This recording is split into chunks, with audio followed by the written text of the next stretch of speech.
नमस्कार प्रेक्षकांनो, ठरलं तर मग मालिकेच्या आजच्या म्हणजेच 22 मेच्या भागात आपल्याला एक जबरदस्त असा ट्विस्ट पाहायला मिळणार आहे. पण त्याआधी जर तुम्ही माझ्या चॅनलवर नवीन असाल तर चॅनलला प्लीज सबस्क्राईब करा.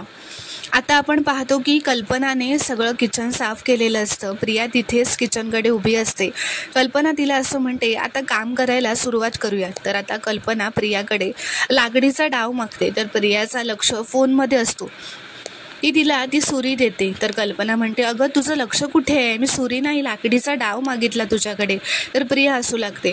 तर आता कल्पना असं म्हणते, मी पनीर कढई करते, तू आता पटकन रोटीसाठी कणिक मळायला घे. तर प्रियाच्या चेहऱ्यावर आट्याच पडतात. प्रिया मनातच असं म्हणते, इतका किचकट अभ्यास तर मी 12वीला पण केला नव्हता. इथून कल्टी मारलेलीच बरी. या बिंडोकचा सगळा स्वयंपाक करून झाला की मगच परत येते. तर आता प्रिया नाटकच करते व खोटं म्हणते, आई माझ्या मैत्रिणीचा ना फोन येतोय, तिला ना एका प्रोजेक्टमध्ये माझी हेल्प हवी आहे, तिच्याशी जरा बोलून येते, मग करते ना सगळा स्वयंपाक. असं म्हणून ती तिथून निघून जाते. आता प्रिया कल्पनाला असं म्हणतो, सासूबाई चला आता कामाला लागा, किचन तुम्हाला सांभाळायचं आहे. तर आता सायली व अर्जुन आत येतात. सायली डिरेक्ट किचनमध्येच जाते व कल्पनाला मदत करू लागते. प्रताप अर्जुनला विचारतो, काय रे तुम्ही दोघं इतक्या लवकर घरी कसे आलात? तर अर्जुन म्हणतो, माझी बायको तिलाच घरी येऊन स्वयंपाक करायचा होता ना लवकर म्हणून. तर आता सायली कल्पनाला लाकडीचा कालथा देते, जो कल्पना शोधत असते. पण कल्पना मात्र सायलीशी न बोलताच किचनमध्ये स्वयंपाक करत असते. तर आता अर्जुन व प्रताप तिथे डायनिंग टेबलवर बसलेले असतात. तर कल्पना व सायली स्वयंपाक करत असतात.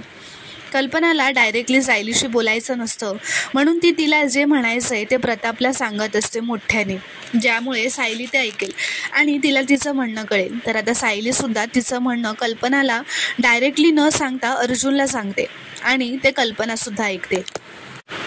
तर आता अर्जुन असं म्हणतो, डॅड आपला कबूतर झालाय कबूतर. जुन्या काळात नाही का काही मेसेज पाठवायचे असतील तर कबुतराच्या पायाला चिठ्ठी बांधून पाठवायची तसंच झालंय आपलं सुद्धा. तर आता हे असं सुरू असल्यामुळे आता प्रताप कल्पनाला असं म्हणतो, पुरे काय चाललंय तुमचं? तुम्ही दोघी सुगरणी आहात. तुम्ही आम्हाला विचारून जेवण बनवताय म्हणजे नळाच्या तोटीला विचारून पावसाने येण्यासारखंच आहे.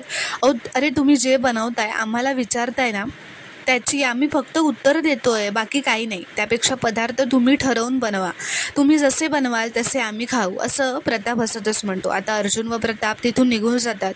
इथे दुसरीकडे महिपत दामिनीकडे खूपच आनंदात येतो, कारण तो दामिनीला ती चिठ्ठी दाखवायला आलेला असतो. महिपत आता ती चिठ्ठी दामिनीला दाखवतो व म्हणतो, बघा आपल्या हाताला काय लागलंय. तर आता दामिनी ती चिठ्ठी वाचते व म्हणते, ही जी मधुकर पाटलांची सुसाईड नोट जी तुम्ही लिहिली आहे ना आणि मग जबरदस्ती त्याच्यावर सही घेतली आहे. तर महिपत म्हणतो, हो पण हे कोर्टाला कुठे माहिती आहे, असं तो म्हणतो. तर आता महिपतला समजावं म्हणून दामिनी असं म्हणते, आता आपण एक असं नाटक करूयात की तुम्ही दामिनी देशमुख आहात आणि मी अर्जुन सुभेदार आहे. तर आता महिपत उभा राहतो व दामिनीसारखं कोर्टात त्या चिठ्ठीबद्दल बोलू लागतो की ही चिठ्ठी मधुकर पाटलांनी लिहिली आहे आणि त्यात त्यांनी विलासचा खून स्वतः केला हे मान्य केलं आहे. तर आता दामिनी महिपतला हे समजावते की अर्जुन काय करेल, ती चिठ्ठी घेईल, मधुभाऊंना विचारेल की ही चिठ्ठी तुम्ही लिहिली आहे का मधुभाऊ, हे अक्षर तुमचंच आहे का? तर मधुभाऊ नाही असं म्हणतील आणि मग अर्जुन मला म्हणेल, अहो दामिनी देशमुख मॅडम, ही हँडरायटिंग एक्सपर्टला बोलावलंय आणि त्यांनी 3 मिनिटात सिद्ध केलंय की हे पत्र मधुकर पाटील यांनी लिहिलेलंच नाही आहे. ही मधुकर पाटलांची डायरी आहे, त्याच्यातलं हस्ताक्षर आणि ह्या चिठ्ठीतलं हस्ताक्षर सारखं नाही आहे. याचा अर्थ काय होतो दामिनी देशमुख? याचा अर्थ असा होतो की ही चिठ्ठी मधुकर पाटलांनी लिहिलेलीच नाही आहे, म्हणजे तुम्ही कोर्टात खोटे पुरावे दाखवताय. याचा अर्थ तुमच्यावर आता शिस्तभंगाची कारवाई केली जाणार आहे आणि ह्यात तुमची सनक रद्द केली जाणार आहे. तर दामिनी असं महिपतला आता म्हणते, या सगळ्यात चिंध्या कोणाच्या उडणार आहेत? तर माझ्या. तर शिकरे, आता मी तुमची केस लढूच शकणार नाही. तुम्ही ही जी मूर्खासारखी सुसाईड नोट घेऊन आलात ना, त्याने माझ्या करिअरचं सुसाईड करून टाकाल.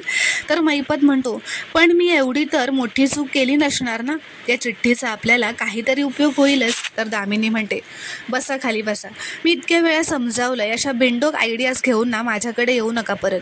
तुम्ही जितके या केसपासून लांब राहाल ना, तितकंच तुमची मुलगी या केसमधनं सुटण्याचे चान्सेस जरा तरी वाढणार आहेत. त्यामुळे आता गप्प बसा, काही बोलू नका, मला ही केस माझ्या पद्धतीने बांधू देत, असं म्हणत आता ते ती केसचा अभ्यास करू लागते. तर इथे दुसरीकडे सायली व कल्पनाचं जेवण बनवून झालेलं असतं. ते जेवण वाढायला घेतात.